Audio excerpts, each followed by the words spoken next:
Hi, everyone, and welcome to this Lunch and Learn, where we're continuing to talk about accessibility. And in this one, we're focusing on accessibility standards and guidelines. Today, your hosts for this are going to be myself, Dr. Thompson, Dr. Laura L. Thompson. I'm an instructional designer at Stanton, and I'm available all over the college, but that's generally where my desktop lives, or my laptop docking station lives. And we have with us Dr. Cinnamon, who is here as well, instructional designer also at Stanton, also has a docking station there, but we are portable with our laptops to be able to help anyone online or be able to even move around a little bit if we need to. So let's go into this session. First thing we want to do is recap the last Lunch and Learn that we had about accessibility, just so that we're all on the same page and we all are able to move forward from where we were, just in case you didn't make it to the last one. The first thing we'll talk about is, what is accessibility? And accessibility is about removing barriers that prevent students from fully participating in the learning experience. Sometimes these are text barriers or video or interactive content. Everything needs to be designed with inclusivity in mind. When we make education accessible, we create opportunities for all students to learn and thrive. So here's one of the things. One of the biggest questions that you might have in your mind is, why do we need accessibility in education? There are legal ramifications for why we want to be able to do this. And sometimes it's connected to funding sources. But we also want to do it because it's the right thing to do. Accessibility is more than just a legal obligation. It's a commitment to creating an inclusive learning environment where all students can thrive. So we'll take just a little bit deeper look at this to think about equity and inclusion. Accessibility is about the availability of education for students with disabilities at the same level as their non-disabled peers. This isn't just about meeting minimum standards either. It's about creating truly inclusive and supportive educational experiences for all that are rich and robust. Yes, there is legal compliance through ADA, through Section 504 or Section 508. They protect students with disabilities from discrimination. Noncompliance can result in lawsuits, fines, or damage to your reputation as an institution. Also, monitoring accessibility, this can play a critical role in our quality assurance for our online or hybrid learning environments. We can receive Title IV funding that must meet these accessibility standards to ensure that programs are accessible, compliant, and provide rigorous learning experiences for all students. And finally, the institutional impact. There's a broader impact on the institution overall. If we prioritize accessibility, this protects the institution from those legal risks that we mentioned, but it also creates this great culture of inclusion and innovation. Accessibility isn't just about checking boxes. It's about creating an environment where all learners have tools and opportunities to achieve their goals. So we'll talk about today's session. This is our agenda. It's going to be in 3 parts. The first part is really talking about those accessibility standards. We'll be looking at WCAG, W-C-A-G. We like to call it WCAG. That's fun to say. We'll also be looking at accessibility in action. So what does the student experience look like when things are accessible and maybe when they're not? And finally, we'll discuss the Faculty 5, which is a nice term that we like to use around here, that talks about practical accessibility tips that you can start using immediately in your course design. Jenna's going to start us off with our WCAG discussion.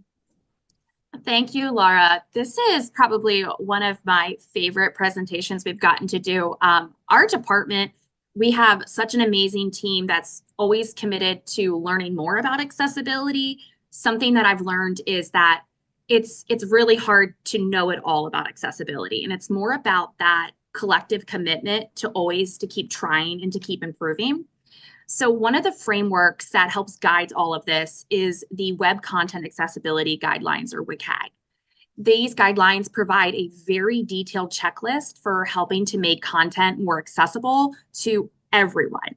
We're going to take a look at certain criteria today with things that you can truly dive in and put into practice. So what is WCAG?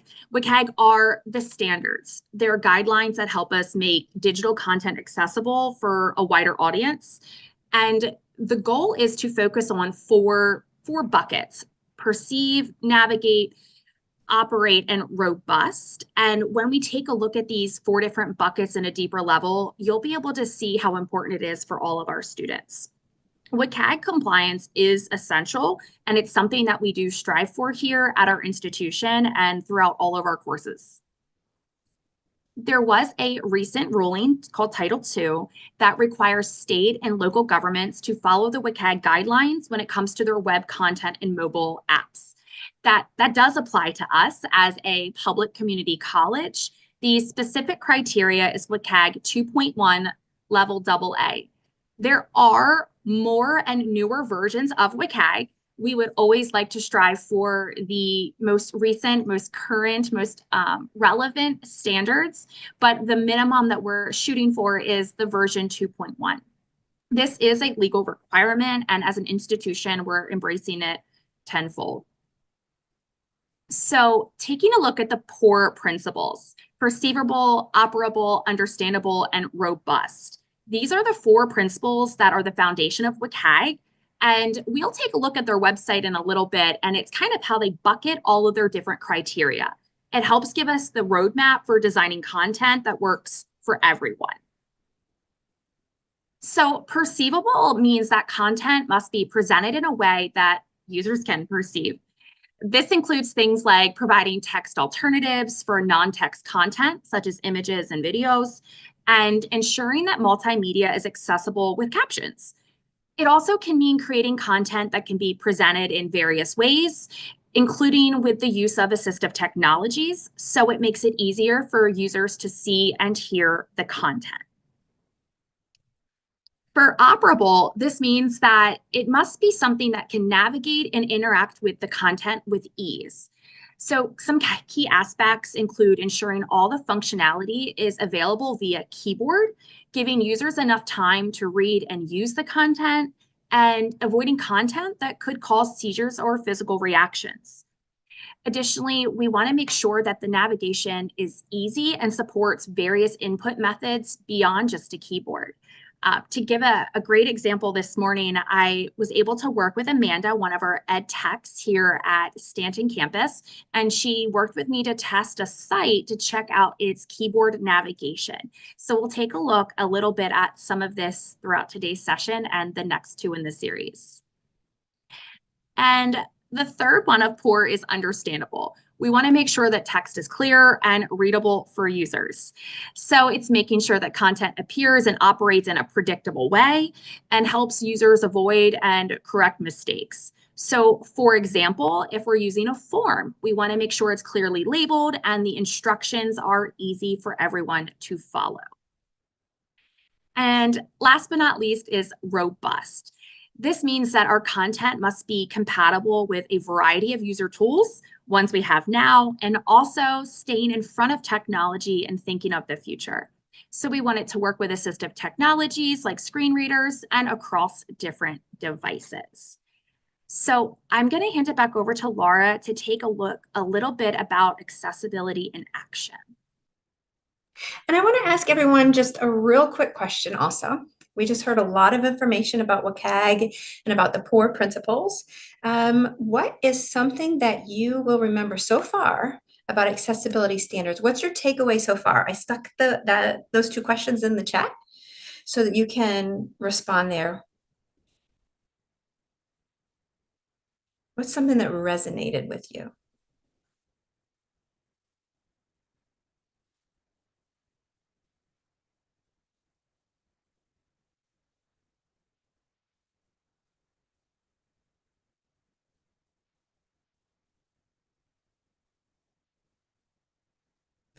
V21 level AA is our minimum and legal standard. AA is our goal, it's like a checklist and standards that follow. And And for some people, poor, that term might have been new for them, and that's going to stick with them, being able to use those letters to help think about accessibility. Terrific. And speech recognition. So learning process, we can always do better by making a commitment to following these steps in the right direction. Excellent. Thank you, everyone. Thank you. So we'll move into accessibility in action. This is to give you some examples of what it actually looks like when you make your courses accessible. We're going to see these principles come to life. I have just a few little short videos. Each one is only about 50 seconds or fewer, but they demonstrate real world accessibility issues and how they might impact users. And we can put into the chat a link so that you can get to these videos as well. When you would like to explore them at another time. But let's go into the first one, Jenna. All right, so this is a screen reader. JAWS is a common screen reader. It's not the only one, but this is a common screen reader. We're going to watch this little video. It shows how the JAWS screen reader works. It's a popular screen reader. Thank you, Jenna. She put the link in there. It's a popular screen reader. It's used by a lot of individuals who might need a screen reader. But pay attention to how the content is read aloud. Make sure you're thinking about what makes an experience easier or harder for individuals who are using screen readers. All right, let's see what that video has to say. Reader example. This is an example of the JAWS screen reader. A screen reader is an assistive technology that takes text, like the document you see on your screen, and reads it aloud as you can hear in this example. Learn more. Visit link https://webaim.org/techniques/screenreader/number out to learn more about how screen readers read content. Things to consider. Was that long link a little annoying to listen to? Definitely. That's why instead of the full URL, it's better to use a descriptive link like this one: link, learn more about screen readers. You may also have noticed that the screen reader read the words on the screen, but didn't announce visual formatting choices like color, bold, and highlighting. Keep this in mind when creating documents and avoid using visual formatting as the only way of conveying meaning. Graphic JAWS screen reader logo 3.05 inches wide by 2 inches high. So you even had the opportunity to see how it reads an image, that little shark at the bottom there. So interestingly enough, if you practice with this, even though the speed, and I do think that that can be adjustable, that people can listen and actually understand all of that. Did you notice when it said the HTTPS :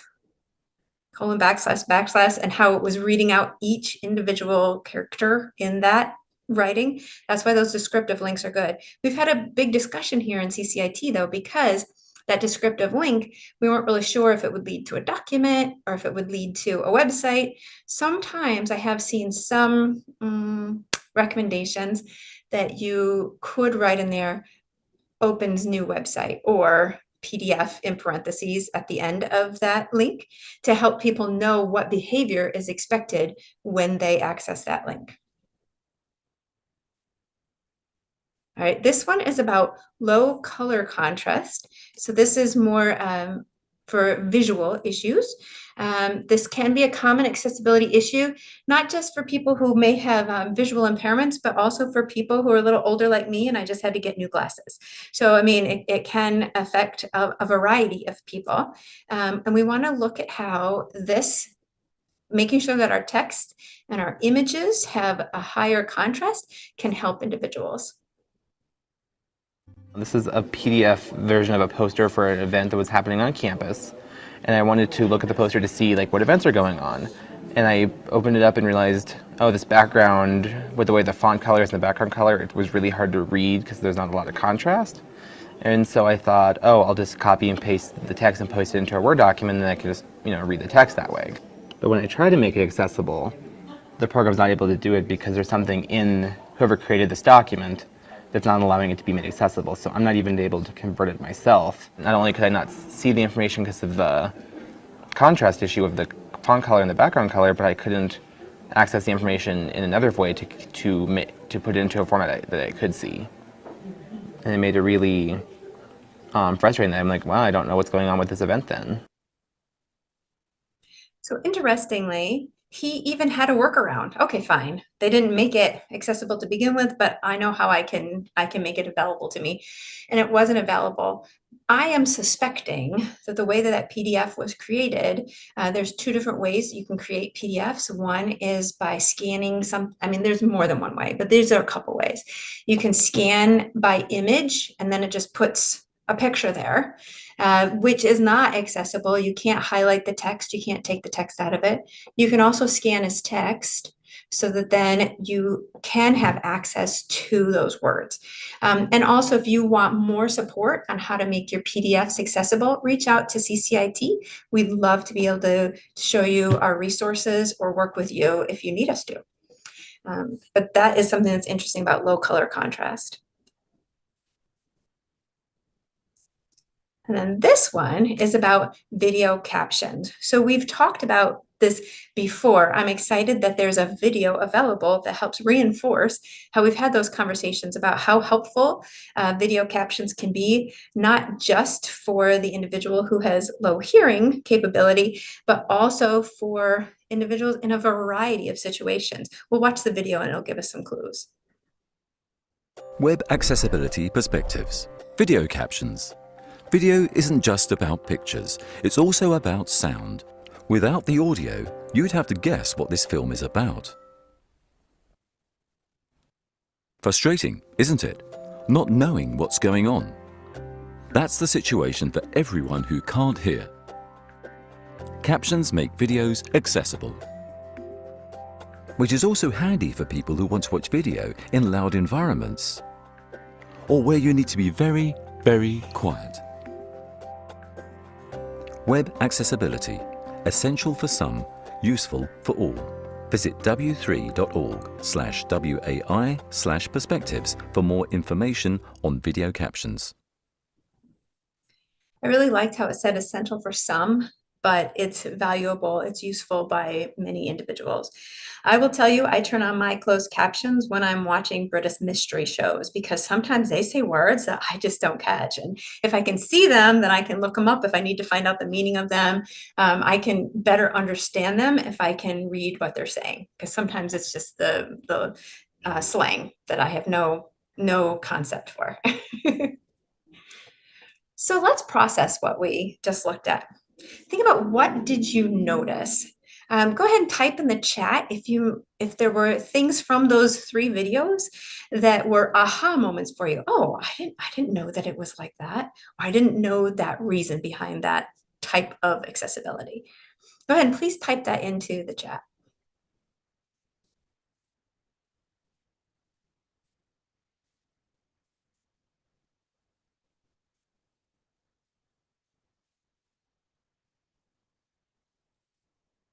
I see some individuals typing right now, thinking, knitted brows.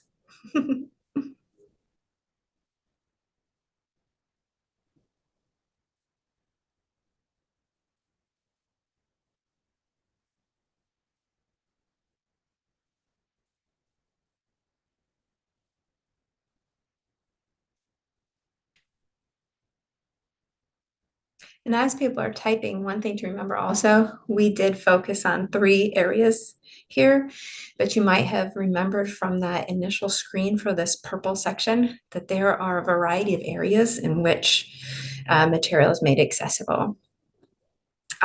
So we have one thought, that it was eye-opening that when that gentleman, he couldn't make the flyer accessible, there wasn't anything that he could do. He tried all of his workaround tools and he couldn't do it. So the reality of it is that we want to remember that people might need to access our material and they're not able to. And we should design it to begin with in a way that's actually UDL and it helps us think about, in the beginning, how are we creating this document? How are we creating this course so that it can ensure access for the most people? Plan for being descriptive. There are times that we have to start with the design in mind first to make sure that it's accessible. Absolutely. Beautiful.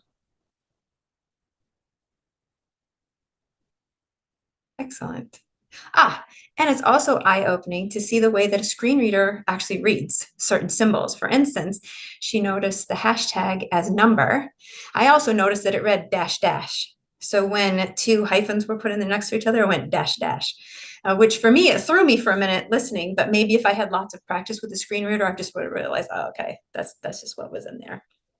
Okay, because some of those things are integral to the grammar of the paragraph. So that's why it would read those kinds of things.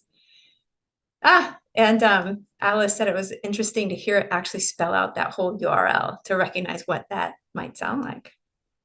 So we do want to make sure of visual formatting, that we want to make sure that we have visual formatting available for students so that, because in the screen reader, it won't announce, for instance, highlighting or red. Some people, they'll put things in red text to make it stand out. But you probably want to also bold that, italicize it. If you like the use of color, there isn't a reason that you can't use the color, but you have to have other signals that that's very important. Descriptive links are the best, and that's what we were just talking about. And again, begin with that accessibility in mind. Terrific. I'll hand it back over to Jenna now. Oh, whoops, I have one more slide. Look at that. Yay. Okay. And this is exactly what we talked about, is that accessibility, it's not just for students with disabilities. It benefits everyone. We want to improve learning experiences by making sure that our materials are accessible because they cater to a wider range of learning styles and preferences then. And we do know the research about learning styles, but learning preferences still exist. And we want improved usability. This is streamlined navigation and well-organized content. This helps everyone engage with this material. Sometimes I've had some people discuss, well, why do I have to worry about this particular organization? They should be able to figure that out. But do we really want them spending their cognitive abilities figuring out how the course is organized? Or do we want them spending their cognitive strength on understanding the content? And then we want increased flexibility. If we have it in various formats, if we offer information in text, in video, in audio forms, through infographics, we give students more choices and flexibilities in how they learn. We're just making sure when we use those graphics that we have alternative text so that it makes it accessible to everyone. Thanks, Laura. And to speak to that last point, we actually, as a team, the other day I asked for some feedback on a slide. And Christina, shout out to you because I included a video and Christina shared, well, what if I, don't want to watch the video? What if I just want to know how to do it? And that was such a great call out. So when you can collaborate with others and get those different perspectives, it really helps you think flexibly yourself because we're all kind of in this together and trying to continuously improve this. So this next section is what we call the Faculty Five. Our director, Sarah Carter, talks about this quite frequently, and it is such a great framework that all faculty can put into play right away. So the Faculty Five that we discuss are meaningful hyperlinks, documents and HTML pages, video captions, images and alt text, and evaluating the third-party resources. I'm also going to give a shameless plug for one of our IDT courses, G19, where it is all about accessibility, and you will actually put into play all of these Faculty Five within that course. So meaningful hyperlinks. We heard that firsthand, how a screen reader reads those long URLs. With meaningful hyperlinks, that is where, if you take a look at the chat where I dropped the link earlier for perspective videos, did it take me another second or two to make it a descriptive link? Yes, it really did.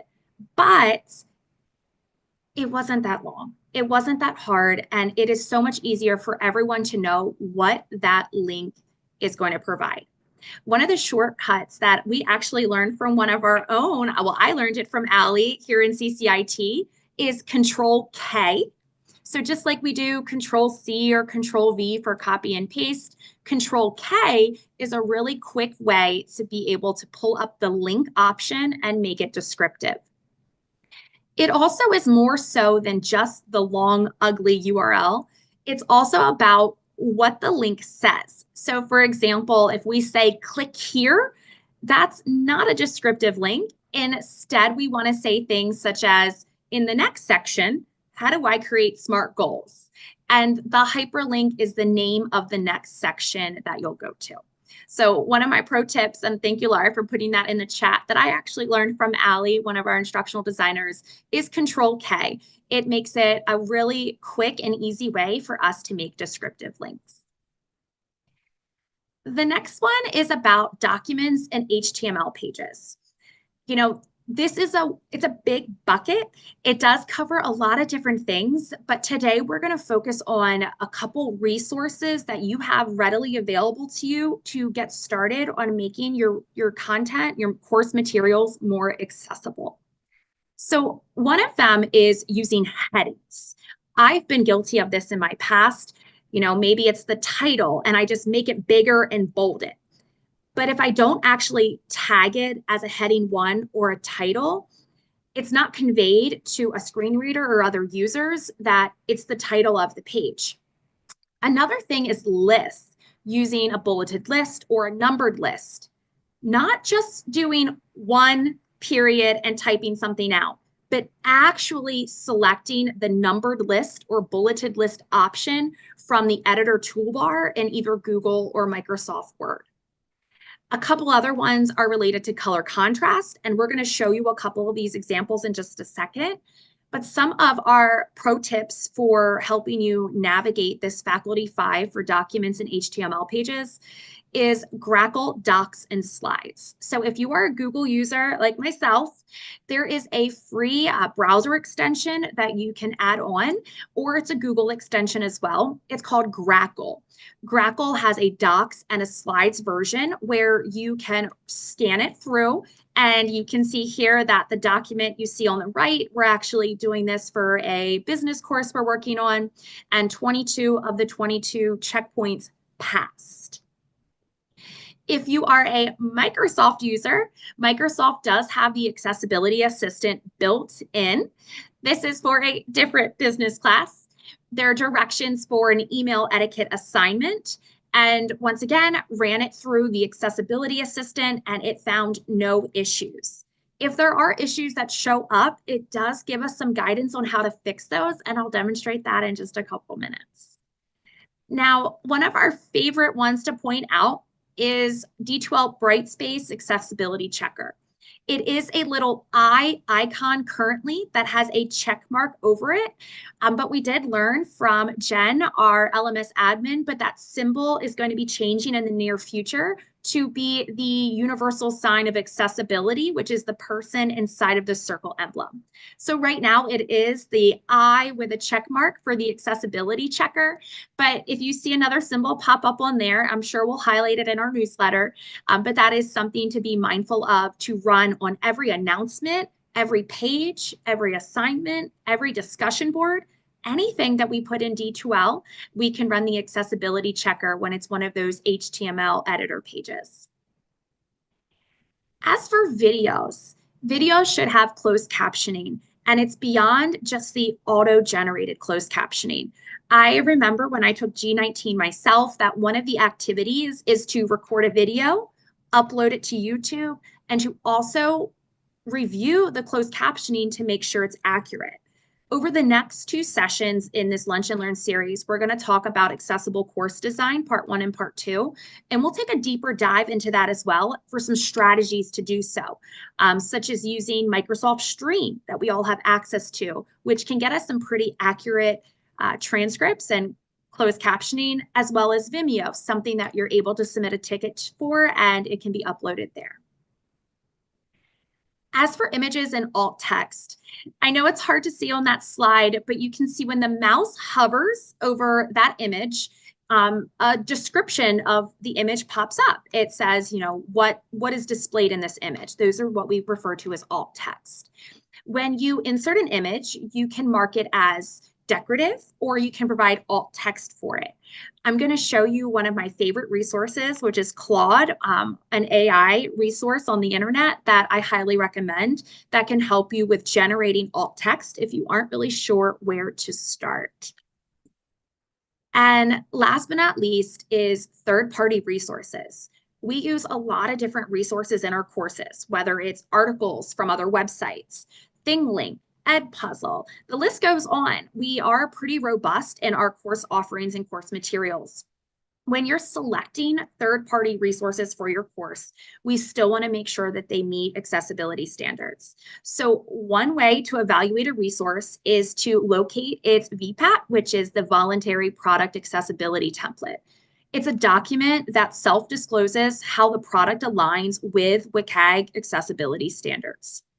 Now, to be transparent, it's best to go even beyond the VPAT. It's really insightful to test the resource yourself.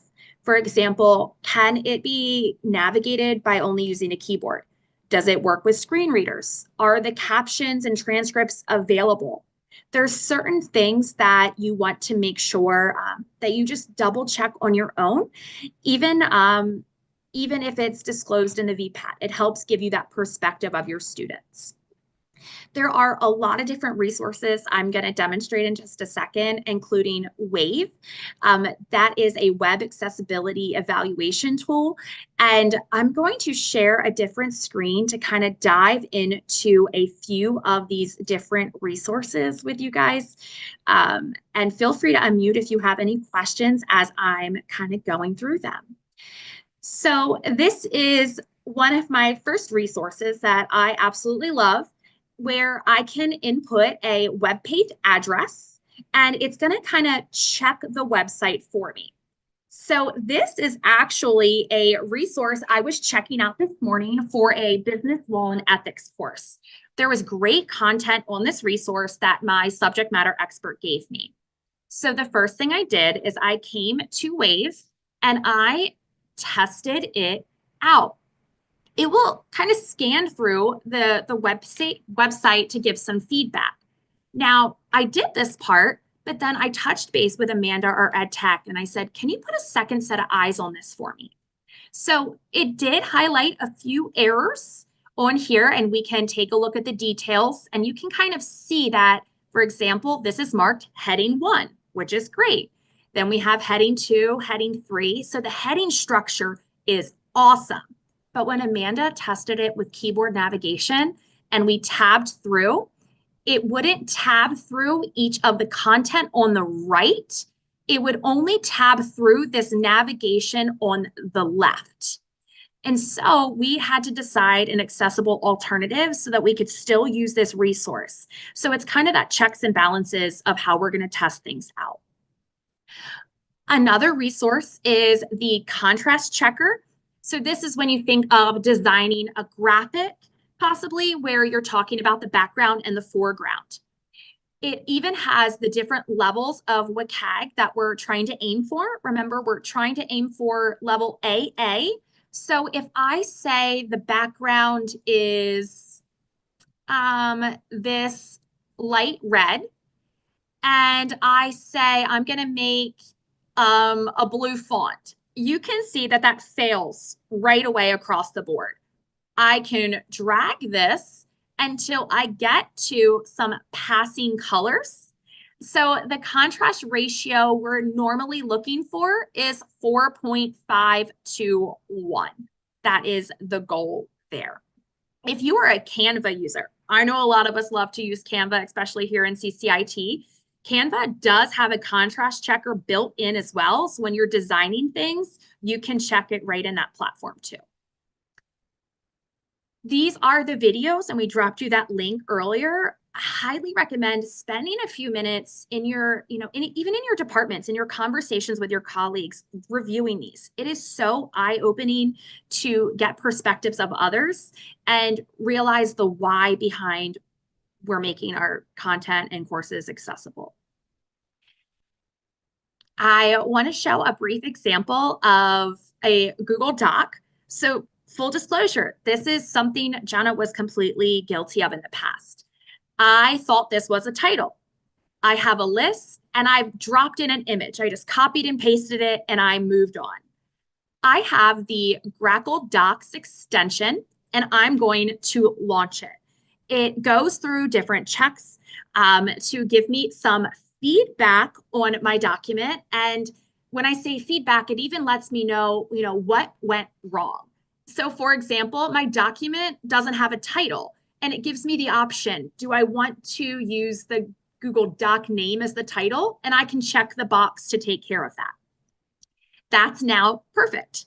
If I go down to the image, it says the image should have alt text. So if I look at this image, it currently does not have any alt text on it. So I can right click alt text, and I would describe the image. I can keep going down the list, and I look at headings. It says a paragraph looks like heading 1, and I didn't tag it that way. This at the top should be tagged as a heading 1. I can still bold it. I can still make it a little bigger and do those different things, but it's really important to tag it as headings. Now, one thing I want to point out, everything else seemed to be pretty good on my list, but if I look here, this is where human intervention still comes into play.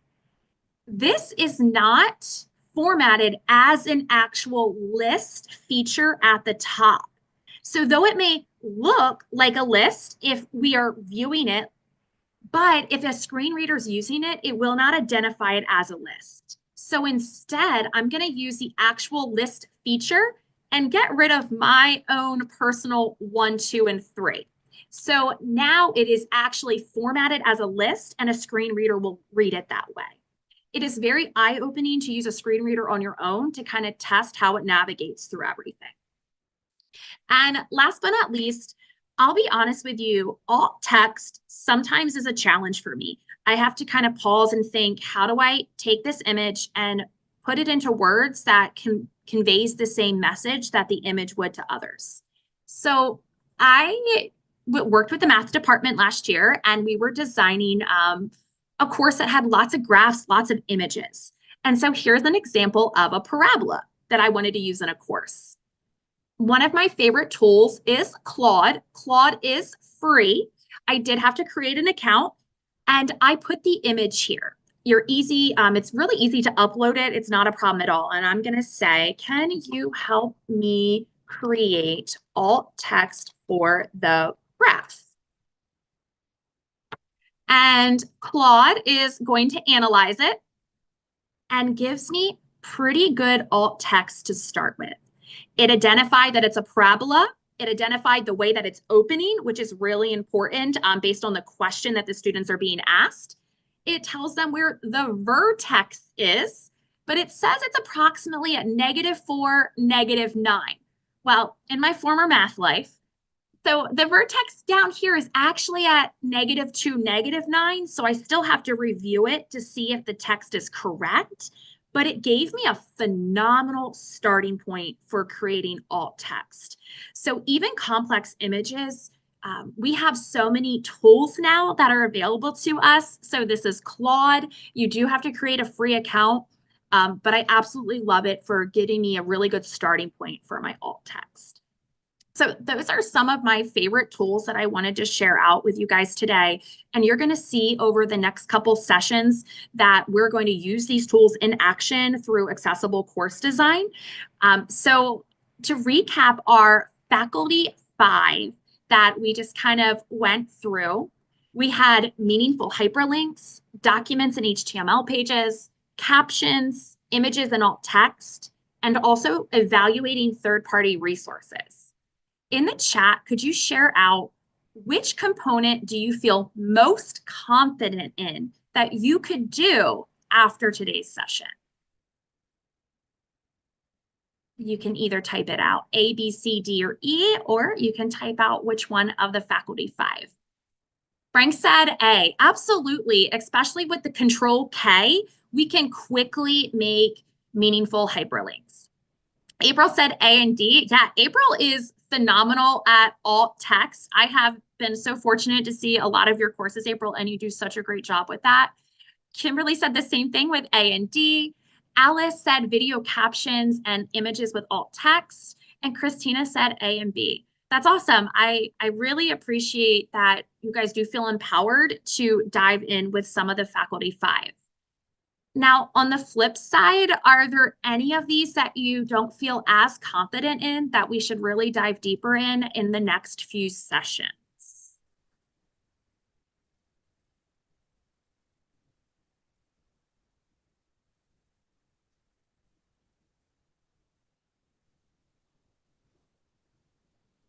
B, documents and HTML pages. That's a great call out, Alice, because even though we have these accessibility checkers, we also know that there's that human intervention. So if we can just keep learning a little bit at a time, we're going to keep striving for more accessible documents and resources here. Thanks, Kimberly. B and C, yes, I think once we help show everyone maybe a good workflow for video captions, it might help with that process. I know personally, E sometimes is a challenge for me. VPATs are a great resource, but sometimes I struggle with the technical terms and kind of digesting it myself, and also testing the resource. So that's why we have such a great team, and everyone here in CCIT is always willing to help to kind of navigate those external tools and resources to see how accessible they are. So we do have a lot of resources here at CCIT. Before the session's over, one of them is our digital accessibility reference guide. This lives in our reference library. We also have G19. I know I gave my shameless plug earlier, but it is a phenomenal course that gives you that real life experience in D2L's Brightspace of how to do that. Oh, thanks, Ray. Yeah, it is such a great course. I highly recommend. We do have a micro-credentialing course for digital accessibility as well that can be found on our CCIT website. And of course, we're going to have more professional learning opportunities. We will have 2 more in this accessibility grouping for spring 2025, and we really hope you guys can join. All right, Lara, I'm going to hand it back over to you to wrap us up. Excellent. And I'll just remind everyone also, in the newsletter, as that comes out, you will see accessibility challenges in there each month. They're usually just small little things that you can do in your courses or in your documents to help make them more accessible. And it gives you an opportunity to try them out, and you can reach out to us if you need any support for those too. So basically what we did was we talked about accessibility standards. We talked about WCAG and POUR. So those are two groups of letters that we talked about, but they're very important for accessibility. We were able to show you some examples of accessibility in action, when it works and when it doesn't quite work, and what struggles someone might have in accessing your information if it's not working.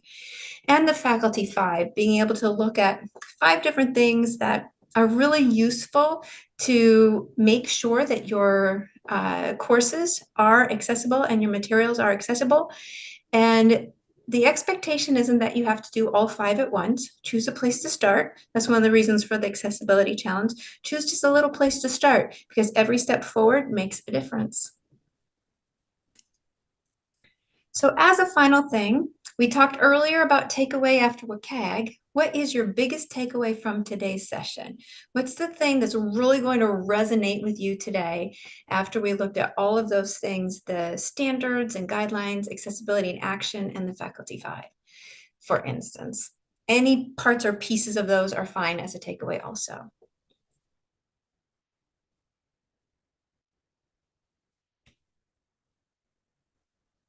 And you can feel free to type or to unmute. We do like voices too. It's okay. I'm going to share mine then, because something that I had to swallow my pride on, and after listening and reading so much more about accessibility, is we don't have to be an expert day one. As long as we are just committed to learning and learning from each other, that's okay. And that's all we can do at this time. So I really appreciate that perspective that we don't have to make it perfect right now.